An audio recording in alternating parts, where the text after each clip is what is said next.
And we've got one more big event to go, and I'll explain why that was the main event in a moment. But first, Triple H was in the ring to announce the official attendance and thank everybody. 52,590 people. And that's the point I was going to make that goes into what you just said. I can understand if it was just an in your house pay-per-view in 95 in Poughkeepsie just to, just to have the show, but a stadium in front of 50,000 people with all of the, and however much money they got paid by the Australian Tourism Commission. And they couldn't move it anything along better or give them more variety than what happened here. That's my problem. So we get to the main event. For the women's world title, Rhea Ripley versus Refrigerator Jax. And we all know why they put this match on last, because Rhea Ripley is Australian. It's her home country. Her whole family was in the front row. And normally, well, fuck your family and fuck your hometown if you're not over, but she's over. She's better over than any woman in the fucking company. So they put this match on last because it was her triumphant homecoming. However, the opponent, unfortunately, I felt so bad for Rhea Ripley.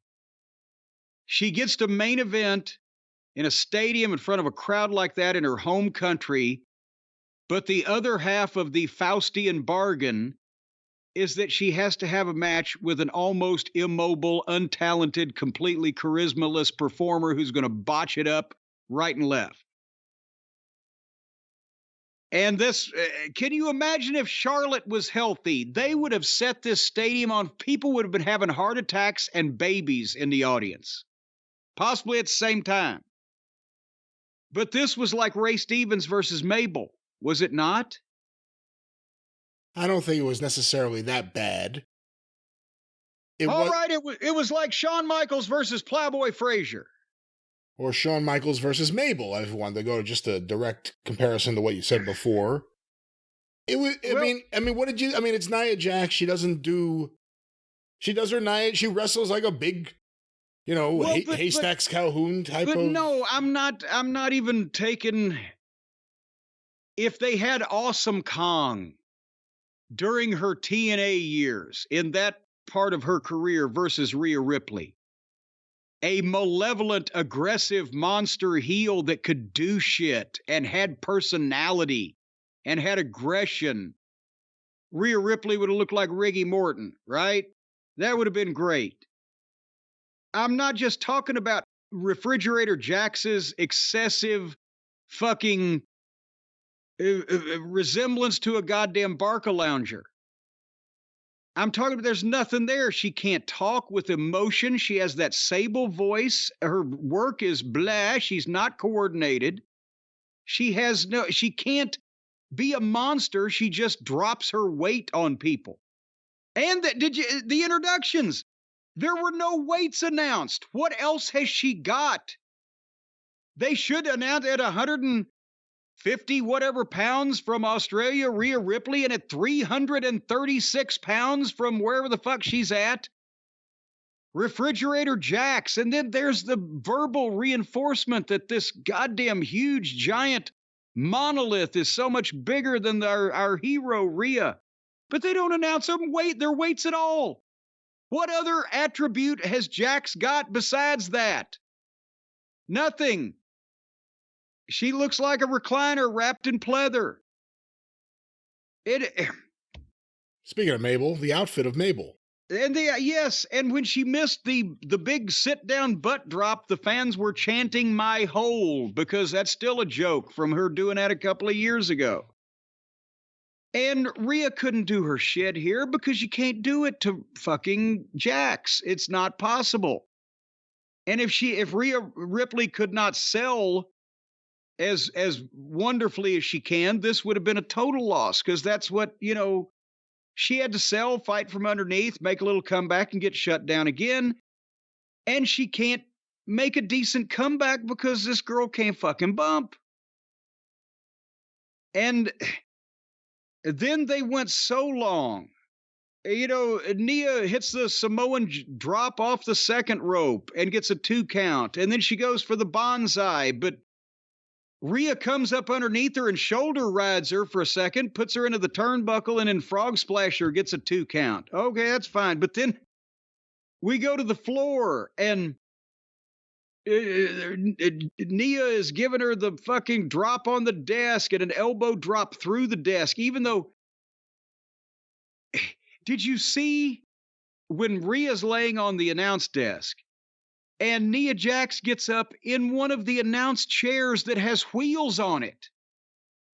And she's still only at the same level of the goddamn top of the announce desk, and she flies off of that with an elbow drop, and it looked like she actually was lower to the ground than when she jumped before she landed. She can't even get up off the fucking ground. And... so finally, Jax goes to the top, and Rhea catches her and gives her the shortest superplex in history because she can't fall. She can't push off the top and fall, can Nia Jax. And then Rhea gives her the kick to the head and the riptide. 1, 2, 3. And poor Rhea. They put her through 16 minutes of hell. Every unnaturally large, fat person cannot be a professional wrestler. We've talked about in the past many times, promoters have been able to steal a house out of a big schlub once or twice, but no, not on this level with this visibility. In Cleveland, if this had been the main event, people would have been leaving to beat the traffic. They prospered that it was Rhea's home country, but boy, I felt so bad for her. She can do so much more than this. And it's just, if she was not a good worker, I'm talking about Jax, if she wasn't a good worker and had no more mobility, but she had menace and presence and was a big fucking malevolent heel, as I said, that'd be one thing. But just this plodding blah, Plus, the show was 3.5 hours long. We had an hour and 45 minutes of wrestling. I thought Rhea looked good. I thought she got the most out of Nia Jax as you could. Had her family at ringside. They made a big deal of that. When she threw Rhea on the announce desk, I have to go back and see it. It was almost like because one of the monitors or iPads, whatever they use at this point, was standing up straight. It looked like she landed right on top of it. And that's, everybody does that now. It doesn't stand out. Nobody remembers it because, as we'll talk about when we get to AEW, sometimes matches these days you see on TV have 5 or 6 tables in the same match. It's just useless, meaningless. But you can get hurt. And to the WWE's, I guess, credit, not really their credit, but the fans seem to leave happy. I mean, we could say whatever we want about how boring the event was or whatever you felt about it at home. The fans there seem to be happy with Rhea Ripley being in the main event and getting the win. Well, of course. And because this is the first big show in Australia the biggest show ever in Australia probably, and the first big one in many of these people's memories as fans, right? They've been there before, but not on this stage. And they never get something like this, so they were jacked for it. They were going to like it unless, the fucking whole building blew up.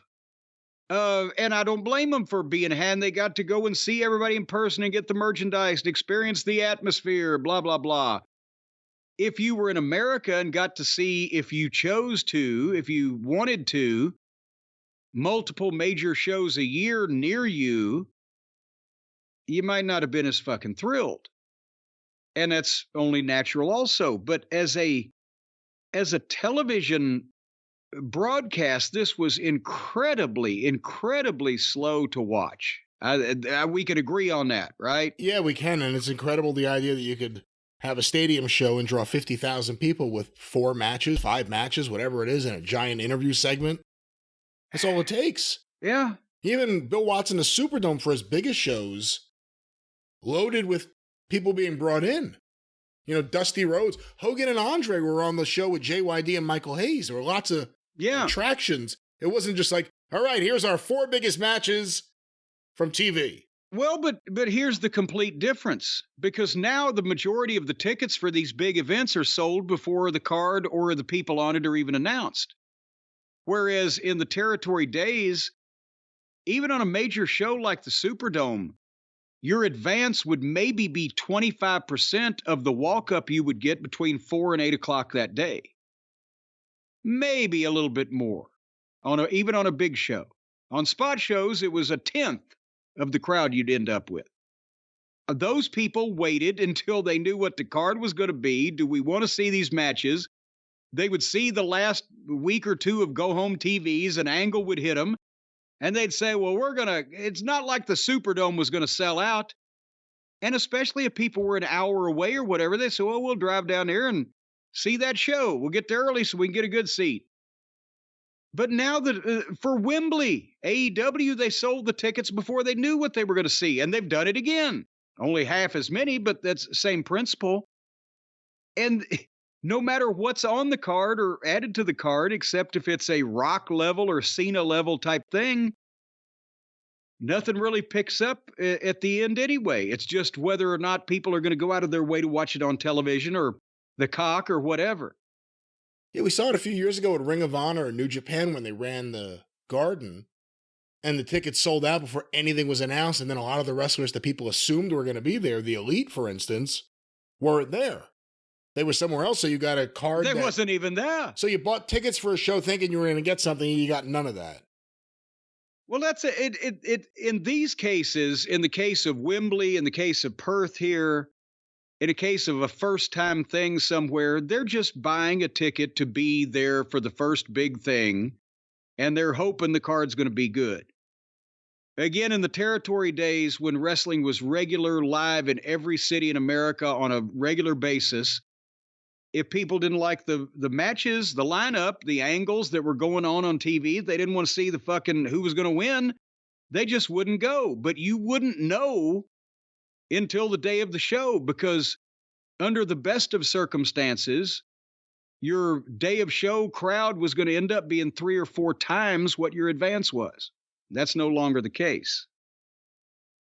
All right. Yeah, the business is now all advance, pretty much.